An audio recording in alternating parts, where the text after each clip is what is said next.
안녕하십니까? 대구대학교 박경욱입니다. 오늘 여러분들께 발표할 연구 주제는 IoT 센서를 활용한 발달 장애인의 도전 행동 모니터링 시스템 개발 및 효용 가능성 탐색에 대한 내용입니다. 이 연구는 신윤희, 강경배 박사님과 함께 진행되었습니다. 발표 순서는 다음과 같습니다. 먼저 연구의 필요성과 목적, 그 다음에 연구 방법, 연구 결과, 논의 및 제언으로 진행이 되겠습니다. 먼저 연구의 필요성 및 목적, 그중에 연구의 필요성을 살펴보도록 하겠습니다. 최근에 우리가 뉴스에서 거론되고 있는 모 만화 작가의 자녀분에 대한 이야기가 이루어지고 있습니다. 그 이야기 속에서 나타나는 특징적인 것 중에 하나가 발달 장애인의 도전 행동이라고 이야기할 수 있습니다. 이 도전 행동이라고 하는 것은 과거에는 문제 행동이라고 이야기를 해왔습니다. 이 문제 행동이라고 하는 것은 발달 장애인이 가지고 있는 이 사회에서 수용하기 어려운 이런 행동의 문제를 부정적으로 인식해서 저거 문제야 라고 이야기하던 것에서 비롯되었다고 얘기할 수 있습니다. 우리가 문제다라고 하는 건 지금 현재 해결되지 않은 편안하지 않은 상태를 의미합니다. 그렇다 그러면 발달장애인이 가지고 있는 이 문제 행동이라고 하는 것은 행동이라고 하는 특징적인 것이 사회 통념상 수용되기 어려운 도전의 가치를 가지고 있는 불편한 그런 문제라고 인식되었던 부정적인 그런 측면에서의 용어라고 할 수 있습니다. 하지만 최근에는 당사자가 삶을 영위하는 데 있어서 이 행동, 이들이 가지고 있는 이 행동이 자신의 삶을 위기로 몰거나 또는 다른 사람과의 원만한 생활을 하기 어렵게 하는 사회적인 적응 과정에서의 도전이라고 하는 입장에서 당사자 입장에서의 행동 문제, 행동을 이야기하고 있습니다. 그래서 이 사람이 발달장애인이 세상을 살아가는 데 있어서 어려움을, 도전감을 갖게 하는 그런 행동이라고 하는 측면에서 당사자 입장에서의 도전 행동이라고 하는 긍정적인 개념으로 해석을 하고 있습니다. 그렇기 때문에 이들이 가지고 있는 이 도전적인 행동, 세상을 살아가는데 굉장히 도전감을 가져야 하는 이런 행동들을 우리가 어떻게 해결을 해줄 수 있을까 하는 부분에 대해서 고민을 해야 하는 입장이라는 거죠. 단순히 이 행동을 무조건 사회의 보편적인 가치로 수용하기 어려운 문제들을 우리가 마냥 봐주고 기다려주고 허용해줄 수 있다는 것은 아닙니다. 그래서 이런 아이들이 가지고 있는, 이런 발달장애인들이 가지고 있는 이 문제들을 당사자만의 문제로, 또 당사자와 가까이 사는 가족의 문제로만 해결할 수는 없습니다. 그렇다고 모든 사람들이, 세상의 모든 사람들이 이 사람의 문제 행동, 도전 행동을 무조건적으로 수용하라라고 이야기할 수도 없습니다. 그렇기 때문에 이 발달 장애인들이 가지고 있는 도전 행동들은 본인 스스로도 사회적으로 수용될 수 있는 행동으로 바꾸어서 익혀나가야 하고요. 양육자, 사회복지사, 교사, 그 외에 관련 서비스를 제공하는 많은 사람들이 이 발달 장애인들이 가지고 있는 행동의 문제를 해결하기 위해서 협력적으로 대응할 필요가 있습니다. 하지만 이 발달장애인들이 가지고 있는 공격 행동은 사회적으로 굉장히 많은 어려움들을 갖게 합니다. 특히 이들이 보이고 있는 도전 행동은 학령기, 성인기를 거치면서 적절한 중재가 적절한 시기에 이루어지지 않으면 더 고착화될 뿐만이 아니라 더 강력하고 파괴적인 행동으로, 그래서 자신을 해야 하는 행동뿐만이 아니라 타인에게 공격을 행하는 그런 행동으로도 나타날 가능성이 높아지게 됩니다. 자신의 머리를 때리는 거나 타해 행동의 경우 부모를 비롯해서 이들의 행동을 또는 돌봄을, 교육을 담당하는 많은 사람들에게 부담으로 작용을 하게 됩니다. 잘 아시는 바와 같이 코로나 시국을 겪으면서 발달장애인과 엄마가 동반 자해 행동을 하는 그런 일들이 사회적인 문제로 나타나기도 합니다. 따라서 교육, 돌봄을 제공하는 서비스 제공자들이 이러한 과정을 겪으면서 심리적인, 신체적인 소진, 부모는 말할 것도 없고요. 가족들도 말할 것도 없이 이런 소진 상태에 빠지게 되면서 우울감, 또 공포감, 이런 것들을 겪게 됩니다. 그래서 이런 발달 장애인들이 가지고 있는 공격 행동이 점차 심각해지고 고질화되는 이런 문제들로 많은 사람이 겪고 있는 어려움들을 해결하기 위해서 발달장애인들의 공격행동 중재로 가장 많이 보편화되고 인정되고 중재 효과가 검증이 된 부분을 응용행동 분석에서 행동에서 도출되어진 긍정적 행동 지원이라고 하는 중재 방법을 들 수 있습니다. 이 긍정적 행동 지원이라고 하는 것은 응용행동 분석이라고 하는 도전 행동을 중재하는 데 굉장히 효과적인 행동주의적인 접근 방법에서 출발했다라고 볼 수 있습니다. 하지만 파블로브의 개 실험, 식사와 관련된 자극 반응 관계에 근거한 이러한 행동 분석을 인간의 행동에 적용한다라고 하는 것에 강하게 회의감과 또 제한점들을 속속 발표를 하면서 단순히 그러니까 자극 반응 관계의 행동 분석으로 접근하는 것에 그치는 것이 아니라 이들에게 긍정적으로 표출할 수 있는 대체 행동을 가르치는 것으로 이 문제 행동들을 다시 해석하고 응용해서 접근할 수 있도록 지원을 하는 것이 필요하다라고 하는 논리에서 긍정적 행동 지원의 중재 방법들을 가지고 오게 되었습니다. 이 긍정적 행동 지원이라고 하는 것은 이미 여러 연구를 통해서 과학적이고 객관적인 중재 방법이다라고 이미 증명이 돼서 증거 기반에 실제로 많이 활용되고 있습니다. 행동 전문가나 발달 장애인의 행동 중재를 담당하는 인력들이 그동안 굉장히 많은 이제 지원을 하기 위해서 캠코더로 이들의 행동을 관찰하고 그것들을 분석해서 이 행동이 가지고 있는 의미, 기능을 파악하는 것으로 이 긍정적 행동 지원을 시작하고 있습니다. 하지만 이런 과정들이 쉽지만은 않습니다. 실질적으로 학생들의 초상권과 관련해서 비디오 촬영 자체가 거부되는 경우들도 있고요. 또 대상 학생뿐만이 아니라 대상 학생이 머물고 있는 공간에 다른 학생들의 행동을 또 이렇게 관찰해야 하는, 이제 촬영해서 관찰해야 하는 이런 것들로 굉장히 많은 어려움들을 겪고 있습니다. 또 다른 어려움으로는 이 캠코더를 이용을 해서 행동을 촬영을 해 놓은 것을 일과가 다 끝난 다음에 하나하나 분석을 해내는 이런 과정을 거치게 되는데요. 엑스트라로 이 행동을 관찰하는 시간이 확보가 되어야 하고 또 행동을 관찰한다고 비디오 촬영을 하였지만 등지고 있어서 이 학생이 발달장애인의 행동을 정확하게 감지하지 못하고 측정하지 못하는 그런 여러 가지 어려움들을 겪고 있습니다.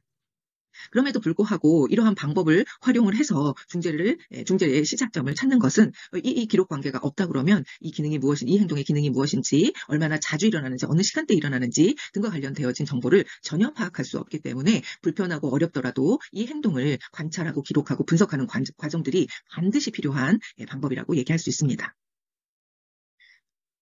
많은 행동 전문가들이 많은 시간을 들여서 이 데이터의 정확도를 높이기 위해 노력하고 있습니다. 혼자서 행동을 기록하는 것이 아니라 제2의 관찰자를 두어서 이 행동이 정확하게 표적 행동에 해당이 되는 것인가 하는 것들을 이제 측정을 해서 일치도를 살펴봄으로써 행동 분석의 과학적, 객관적인, 그래서 신뢰도를 높이는 그런 노력들을 하고 있습니다. 행동을 어떻게 기록하는지에 따라서 행동 관찰의 신뢰도가 결정되기 때문에 그렇습니다. 하지만 현장에 있는 담당 인력들은 관찰 분석의 과정에서 굉장히 많은 시간과 노력을 들여서 측정을 하고 분석을 하고 있지만 이 또한 앞서 말씀드린 대로 쉽지 않기에 이 긍정적 행동 지원이 매우 효과적인 중재 방법이라고 이야기는 하지만 실질적으로 행동 중재를 시작하는 데 첫 번째 걸림돌로 작용을 하고 있습니다. 따라서 저희 연구소에서 개발하고 보급하고자 하는 IoT 센서를 활용을 해서 행동을 모니터링하는 시스템을 개발을 하였습니다. 하지만 이 행동 모니터링 시스템이 객관적으로 행동을 관찰하고 분석해내는지 하는 것에 대한 검증이 필요합니다. 그래서 실제로 IoT 센서를 활용해서 행동 모니터링 시스템으로 행동을 관찰하고 기록한 것과 인간지능을 활용해서 사람이 기록한 그 행동 분석 데이터가 얼마나 일치하는지 하는 것을 검증할 필요가 있었습니다. 이에 우리는 본 연구를 통해서 IoT 센서를 통해 분석되어지는 행동 관찰 결과와 사람이 분석한 행동 관찰의 기록 결과가 얼마나 일치하는가 하는 것을 검증하고자 합니다. 따라서 본 연구에서는 IoT 센서를 통해서 모니터링 시스템으로 기록된 행동 데이터가 인적 자원을 투입해서 수기로 분석한 행동 데이터 간의 일치도를 확인하고자 합니다. 과연 인간의 기록 체계를 IoT 센서를 통한 모니터링 시스템이 대체할 수 있는지 하는 것을 확인해서 이것들이 긍정적으로 평가가 된다면 대체할 수 있구나라고 하는 것을 확인할 수 있는, 그래서 향후 행동 중재에 있어 굉장히 중요한 역할을 담당하고 또 인간이 관련 전문가들이 행동을 분석하는 데 불필요한 시간을 최소화하고 중재에 몰입할 수 있는 그런 결과를 도출하는 데 기여할 수 있을 것이다 라고 생각해서 연구를 수행하게 되었습니다. 연구 방법을 말씀드리도록 하겠습니다. 연구 대상은 DEC에 있는 최중증 장애인 낮생활지원센터에 위탁되어서 돌봄 서비스를 받고 있는 만 24세 성인 남자 발달 장애인입니다. 행동 특성을 살펴보면 병원에서 심한 지적 장애로 진단을 받았습니다. 현재 행동적인 문제, 정서적인 문제로 인해서 정신과 약을 복용을 하고 충동성을 낮추는 약을 복용을 하고 있고요. 수면 유도제 등을 복용을 하고 있습니다. 주요한 도전 행동으로는 양 손바닥으로 머리를 때리는 자해 행동을 보이고 있는 학생입니다. 중재 방법, 그동안 써왔던 중재 방법은 일관된 무시 방법입니다. 그리고 머리를 심하게 때릴 때 학생의 안전을 도모하기 위해서 안아주거나 손을 잡는 등의 행동을 지속적으로 중재자가 해왔습니다. 하지만 이러한 행동, 안아주거나 손을 잡는 행동들을 하면 또 학생이 부차적으로 꼬집는 행동, 타해의 행동을 보이는 것으로 파악이 되고 있습니다. 연구 기간은 2022년 2월부터 23년 6월까지 기록된 행동 데이터를 바탕으로 하였습니다. 이때 수기로 기록한 결과와 또 IoT 센서를 활용한 모니터링 시스템을 활용해서 도출되어진 행동 빈도들을 비교하게 하였습니다. 연구 도구가 현장 담당 교사가 수기 기록한 것과 두 번째 IoT 센서를 활용해서 모니터링 시스템을 활용한 것으로 접근을 했습니다. 수기 기록 시스템은 지금 보시는 표와 같이 전문가의 지원을 통해서 이렇게 학생에게 표적 행동으로 정해진 행동들을 각 회계별로 월별로 얼마나 이런 행동들을 했는지 빈도 기록을 하도록 하였습니다. 두 번째, IoT 센서를 활용한 모니터링 시스템은 강 박사님이 차근차근 어떤 체계로 개발이 되었고 기록되었는지 하는 것을 설명드리도록 하겠습니다. 지금부터는 행동지원 시스템의 개념적인 측면을 설명드리도록 하겠습니다. 기술적인 부분을 설명드릴 연구교수 강정배입니다. 먼저 개념적인 측면에서는 현장에 파견되어서 발달장애인을 관찰 또는 현장의 교사가 관찰을 하도록 하는 방식에서 원격지에서 모니터링 및 관찰을 할 수 있도록 하는 부분들이 가장 크게 변화된 부분이라고 볼 수 있을 거고요. 그게 관찰이라는 측면이 아니라 AI를 통해서 기술적인 측면의 관찰이 가능해진다는 것들이 가장 큰 변화로 보실 수 있습니다.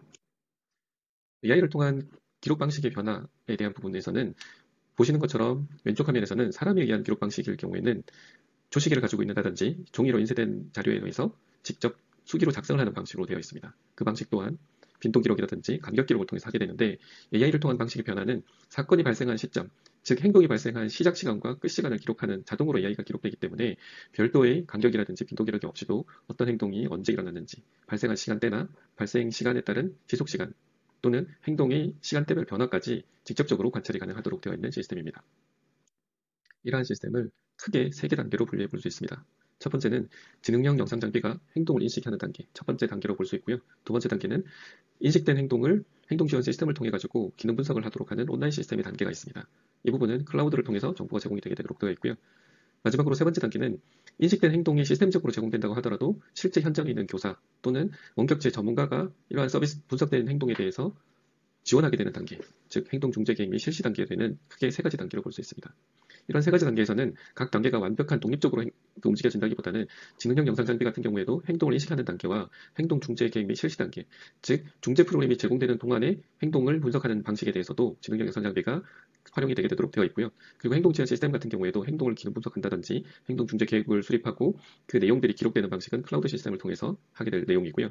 그리고 비도면 행동 지원 서비스, 즉 전문가가 직접적으로 서비스를 제공하는 과정에서는 기능 분석하고 중재 실시에 그 역할이 투입이 되도록 되어 있습니다. 이렇게 크게 3가지 단계로 구성이 되게 되는데 가장 기본적으로는 비대면 행동지원 서비스라는 것들을 정의를 할 때 6개월이라든지 행동 분석 및 계획을 제공하고 주일에 원격 코칭하고 3회 방문 역량 강화 이런 방식으로 기본 6개월의 과정을 통해서 행동이 기관 내에 안착되도록 하는 적응되도록 하는 과정을 기술적으로 구현하고 있습니다. 기술적인 측면에서 서비스 구조에 대해서 좀 더 상세히 설명을 드리겠습니다. 기본적으로는 영상이 수집되는 카메라 장비, 이게 기관일 수도 있고 가정일 수도 있고 차량일 수도 있는 구조로 되어 있고요. 이렇게 수집된 정보의 영상을 통해서 AI 박스를 통해서 기본적으로는 객체 인식을 하고 행위 인식을 하고 행동 이제 학습을 통해서 그 인식률을 높이는 과정, 이게 AI 박스라는 형태로 통해 가지고 그 인식이 되게 되고요. 이렇게 인식된 영상에 대해 가지고 모니터링이라든지 저장을 하는 방식들 영상 처리 시스템이 있고 그 영상 처리 시스템에서 최종으로 분석된 자료들이 클라우드 플랫폼으로 전달되는 이런 구조로 되어 있습니다. 이렇게 기록된 서비스가 구성이 된다 그러면 실시간에 모니터링을 하는 과정뿐만 아니라 행동을 알림을 통해서 또는 행동에 대한 계획이 수립될 수 있도록 하고 그게 행동 전문가, 의사라든지 부모나 지자체를 통해서 정보가 제공될 수 있도록 하는 구조로 전체적인 구조가 설계되어 있습니다.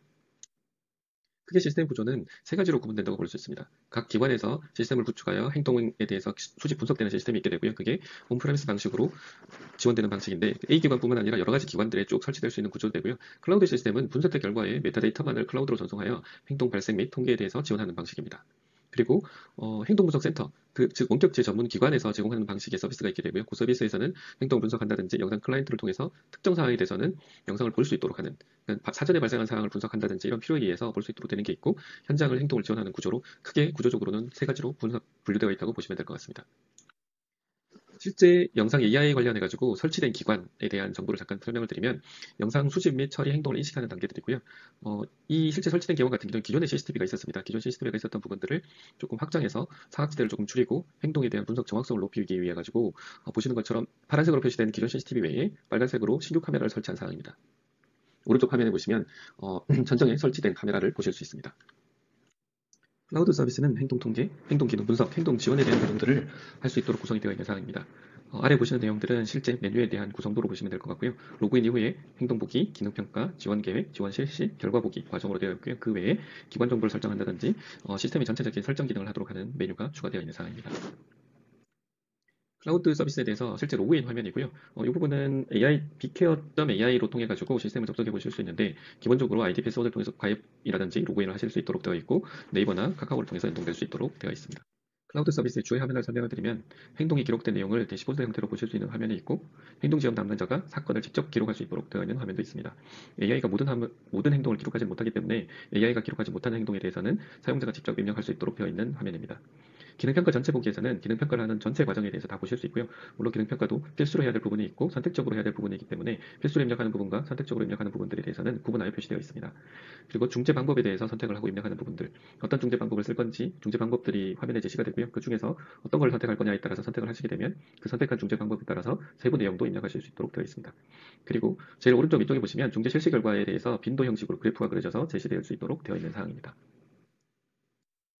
네, 연구 결과를 살펴보겠습니다. 현장 담당 교사가 수기로 작성한 데이터를 먼저 살펴볼 건데요. 2022년 3월 여기를 좀 보시면 86회로 시작이 되었습니다. 그러다가 6월 달에 굉장히 폭발적으로 느는 것을 볼 수 있습니다. 최고 빈도를 기록을 하게 되었고요. 이후 중재가 들어가면서 점진적으로 낮아지는 것, 그래서 12월에 와서는 163회로 기록이 되었습니다. 중간에 선생님이 업무 등으로 인해서 공백이 생겨서 기록되지 못한 부분이 있습니다. 2023년 2월부터 다시 기록이 시작이 되었고요. 처음에 80회 정도로 기록이 되었던 것이 2023년 6월까지 점진적으로 증가되는 모습을 보이고 있습니다. 그래서 총 기록된 빈도는 3,426회로 학생의 그 타행동, 자행동이 기록된 것으로 볼 수 있습니다.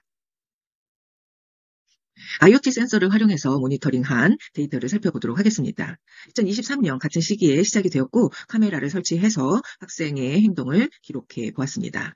2022년 3월에 125회를 시작으로 해서 6월에 50회까지 떨어지면서 점진적으로 아주 급격하게 줄어든 것을 볼 수 있습니다. 앞서 보여드렸던 수기 기록과는 사뭇 다른 모습을 보이고 있습니다.